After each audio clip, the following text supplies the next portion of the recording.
करें शुरू? हाँ। अच्छा, किस तरीके की प्रेस कॉन्फ्रेंस और पूरे प्रदेश भर में प्रेस कॉन्फ्रेंस और आयोजन किया जाएगा? राजस्थान के अंदर जिस तरह से अशोक गहलोत की सरकार भ्रष्टाचार में संलिप्त है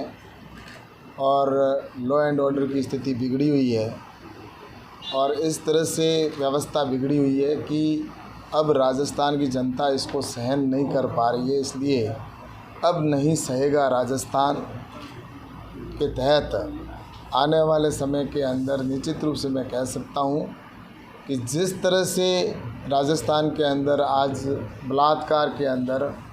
राजस्थान पूरे हिंदुस्तान में 1 नंबर पर पहुंच चुका है और इसके साथ ही जो पेपर लीक की घटनाएं उनमें राजस्थान 1 नंबर पर है, दलित अत्याचार में राजस्थान 1 नंबर पर है और इसके साथ ही बलात्कार की घटनाओं पर 1 नंबर पर पहुंच चुका है और भ्रष्टाचार में भी राजस्थान 1 नंबर पर पहुंच चुका है। जिस राजस्थान की हम कहते थे कि सबसे शांत प्रदेश है, वह राजस्थान आज यहाँ पर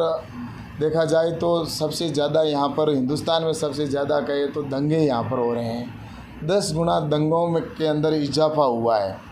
और किसानों से जो वादे किए थे वो किसानों के वादे पूरे नहीं किए और इसके साथ ही प्रदेश के अंदर जिस तरह के हालात बने हुए हैं उसमें मैं कह सकता हूँ कि पिछले 5 साल के अंदर 10 लाख से अधिक अपराध इस राजस्थान के अंदर हो चुके हैं। तो इस तरह से राजस्थान के अंदर भ्रष्टाचार के अंदर आज देखा जाए तो भ्रष्टाचार के अंदर राजस्थान के अंदर जो है जल जीवन मिशन के अंदर 20,000 करोड़ का घोटाला किया गया जिसकी कोई पूछने वाला नहीं है। वहीं पर पीपल खूट में 10,000 करोड़ की खान को 5 करोड़ रुपए के अंदर बेच दिया गया, जो 10,000 करोड़ रुपए की अगर लॉटरी के अंदर जाती तो उसको लेकिन 5 करोड़ तक बेचकर और अपराध किया गया। और भ्रष्टाचार के अंदर देखा जाए तो आज राजस्थान की सरकार 1 नंबर पर पहुंची है और इसके साथ ही राजस्थान के अंदर पुलिस का अपराध और पुलिस की शय के अंदर और पुलिस का भ्रष्टाचार इतना चरम पर है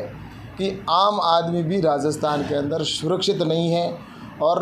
यहाँ की सरकार जिस तरह से भ्रष्टाचार और पुलिस के साथ में पुलिस का भी अपराध और पुलिस की भ्रष्टाचार और पुलिस की मौजूदगी के अंदर जिस तरह से अपराध हो रहे हैं और इसके साथ ही पुलिस स्वयं पुलिस के थानों के अंदर बलात्कार की जैसी घटनाएं हो जाती है, तो मुझे लगता है कि राजस्थान के अंदर हर दृष्टि से देखें तो आज अपराध के अंदर भी 1 नंबर पर पहुंचा है। और पिछले 5 साल में लगभग 2 लाख महिलाओं के ऊपर अपराध हुए हैं। और सांप्रदायिक दंगों की बात करते हैं तो दंगों की संख्या इतनी हुई है कि जो लगभग मैंने कहा कि 10 गुना बढ़ी है और कन्हैयालाल जैसे कई लोगों की यहाँ पर राजस्थान के अंदर जाने जा चुकी है। और इस तरह से मैं कह सकता हूँ कि राजस्थान के अंदर अपराध के अंदर भी 1 नंबर पर, दंगों में भी जिस तरह से आज आम आदमी सुरक्षित नहीं है। और इसके साथ ही मैं आपको ये भी बताऊं कि राजस्थान के जो किसानों से इन्होंने वादा किया था कि हम किसानों का संपूर्ण कर्जा माफ़ करेंगे, तो कर्जा माफ़ किया नहीं और बिजली की दरें लगभग डबल हो गई। और इसी के साथ में आज टैक्स में सबसे ज़्यादा अगर महंगी है बिजली तो वो राजस्थान के अंदर है और सबसे ज़्यादा डीजल अगर कहीं महंगा है तो वो राजस्थान के अंदर है। तो इस तरह से मैं आपको बता सकता हूँ कि आज राजस्थान के अंदर प्रतिदिन जैसी घटनाएं हो रही है कि अपराध में भी देखो, चाहे भ्रष्टाचार के अंदर देखो और चाहे आज बलात्कार की घटना की अगर हम बात करते हैं तो राजस्थान में 22%, देश का 22% अपराध बलात्कार की घटनाएं राजस्थान में हो रही है और प्रतिदिन लगभग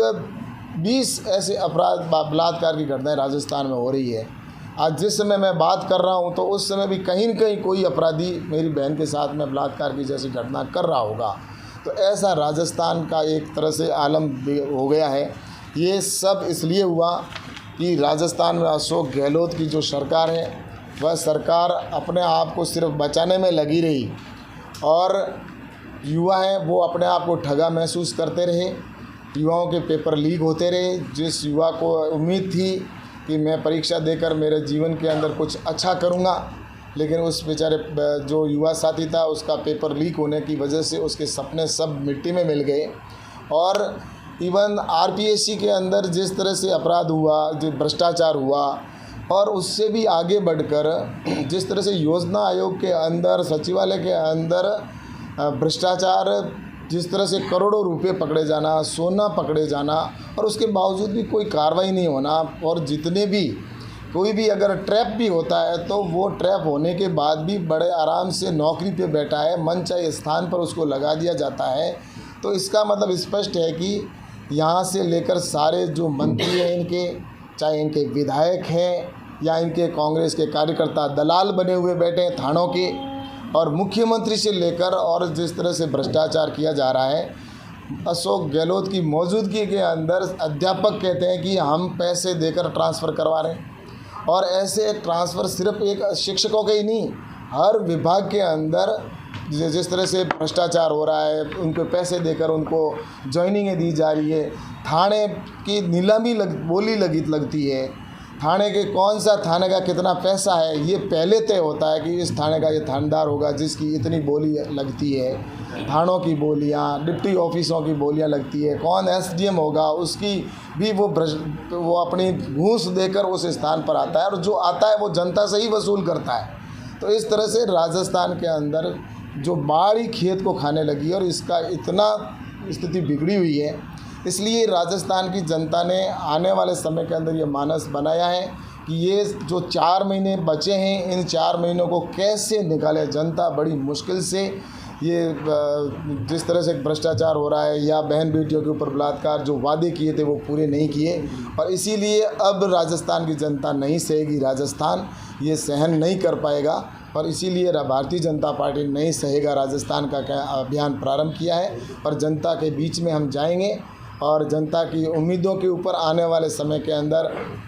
जो उनकी राजस्थान जो पूर्व में एक आगे बढ़ रहा था, ऐसा राजस्थान जो एक सुनहरा भविष्य देख रहा था, आज नरेंद्र मोदी जी के नेतृत्व में पूरे देश का विकास हो रहा है, लेकिन केंद्र की योजनाएं यहाँ पर नहीं पहुँचाना, नीचे तक ग्रास रूट पर नहीं पहुँचती है, तो उससे यहाँ के लोग भी चाहते हैं कि डबल इंजन की सरकार हो, ऐसे जो भ्रष्टाचारियों की सरकार यहाँ पर ना हो, जिन्होंने इस राजस्थान का खून चूसने का काम किया, राजस्थान के गरीब व्यक्ति का पैसा का खाने का काम जिन लोगों ने किया है, उनको आने वाले समय में एक सुशासन वाली सरकार चाहिए, और वो सुशासन की सरकार भारतीय जनता पार्टी ही दे सकती है। तो इसलिए राजस्थान की जनता ऐसी बहरी, गूंगी और भ्रष्ट और निकृष्ट सरकार को आने वाले समय के अंदर निश्चित रूप से फेंकने का संकल्प लेगी। और ये जो अशोक गहलोत की सरकार, जिसने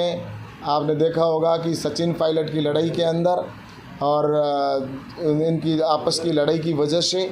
यहाँ के मुख्यमंत्री बने हुए एमएलए घूम रहे हैं, और हर विधानसभा के अंदर देखा जाए तो जिन्होंने चुनाव लड़ा वो भी वहाँ पर दलाल बना हुआ है, तो विधायक है तो वो भी उनको लूटने का काम कर रहा है। तो इस तरह से भ्रष्टाचार का आलम है, और बहन बेटियों के ऊपर बलात्कार की घटनाएं प्रतिदिन होती जा रही है। तो मैं सोचता हूँ कि ऐसे अपराध वाला ये प्रदेश बन चुका है जिसको एक सुशासन देने की आवश्यकता है, और इसीलिए अब आने वाले समय के अंदर भारतीय जनता पार्टी जनता के बीच में जाएगी और अब इस कांग्रेस के कुशासन को और इस अपराध को नहीं सहेगी। मैंने जैसा कहा कि राजस्थान के अंदर हो चाहे बाड़मेर ज़िले के अंदर हो,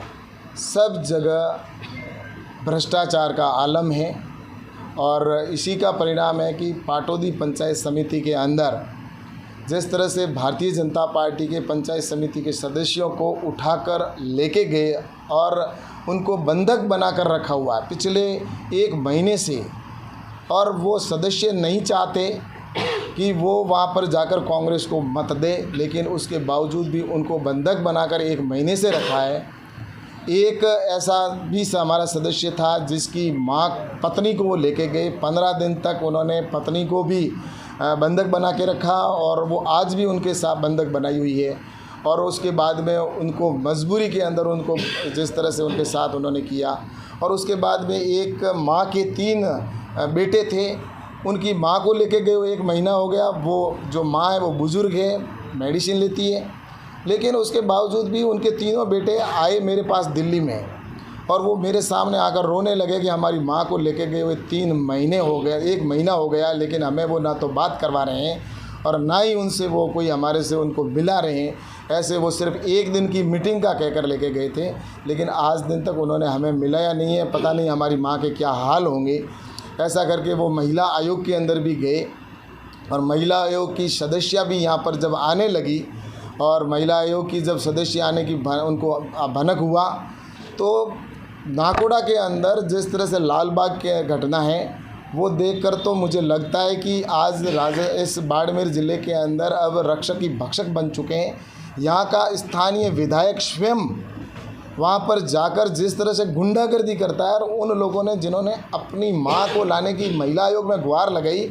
उन तीनों बेटों में से 2 बेटों को उठाकर ज़बरदस्ती वो पुलिस की मौजूदगी के अंदर लेके चले जाते हैं। और मेरी उस समय फ़ोन से बात चल रही है, वो रो रहे हैं कि हमें मारा जा रहा है। और मारते हुए मैंने पुलिस को फ़ोन भी किया, पुलिस गई और पुलिस ने ही उनको उनके साथ रवाना कर दिया। और एक लड़का जो उनका एक भाई था वो वहाँ से भाग गया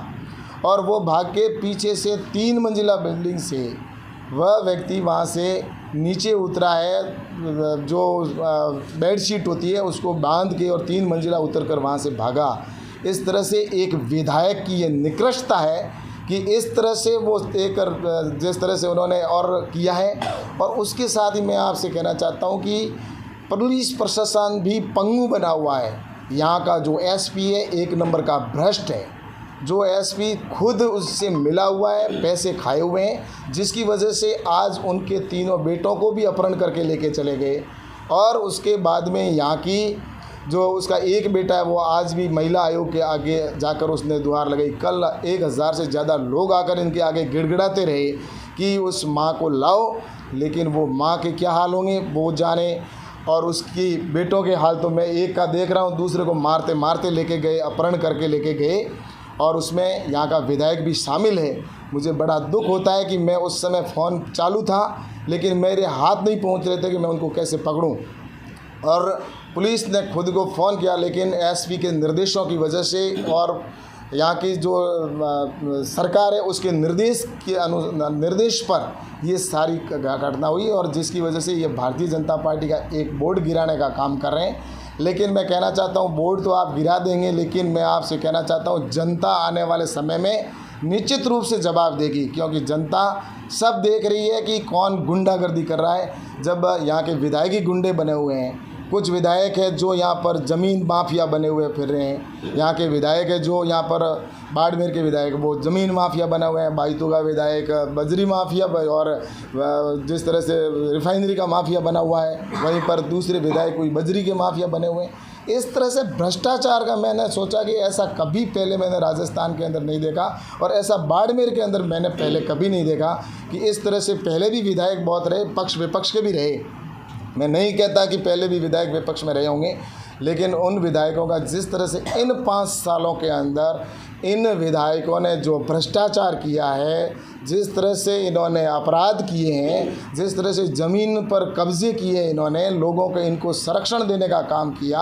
और जो भूमाफिया है उनके दलाल ये स्वयं बने हुए हैं। इस तरह का तंत्र मैंने राजस्थान में पहली बार मैं देख रहा हूँ। इतने समय तक राजनीति करते हुए मैंने भी देखा है और दूसरे भी जो लोगों ने भी राजनीति देखी होगी, लेकिन इन 5 सालों में अशोक गहलोत की सरकार निश्चित रूप से पूर्ण रूप से फेल हो चुकी है। और सिर्फ इनको यही लगता है कि ये 5 साल हमारे पास थे, उनमें जितना लूटे उतना लूटा। अब इनके पास 4 महीने का समय और इस 4 महीने के अंदर ये राजस्थान और बाड़मेर ज़िले के अंदर लूट मचाने में लगे हुए हैं और अपराध की पराकाष्ठा तक विधायक स्वयं जाकर करने लगते हैं। तब मुझे लगता है कि अब लोकतंत्र समाप्त यहाँ पर हो चुका है।